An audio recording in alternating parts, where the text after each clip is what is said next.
بسم اللہ الرحمن الرحیم۔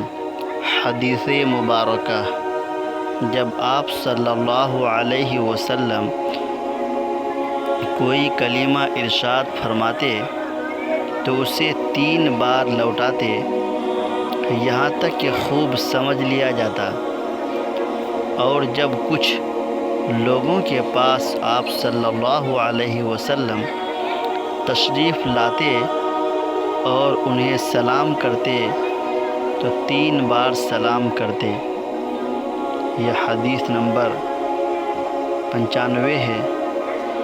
حضرت امام بخاری رحمۃ اللہ علیہ اس حدیث پاک کو اپنی کتاب صحیح بخاری شریف میں نقل کیے ہیں۔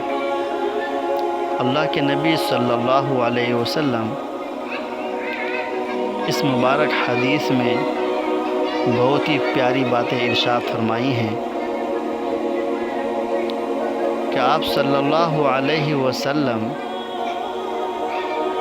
جب کسی سے بات کرتے تو 3 بار اس بات کو لوٹاتے تاکہ سامنے والا اچھی طریقے سے سمجھ جاتا، اور جب سلام کرتے تو ایسے ہی 3 بار تک سلام بھی کرتے تاکہ ان کے اس سلام کو سن لے اور وہ جواب دے سکے۔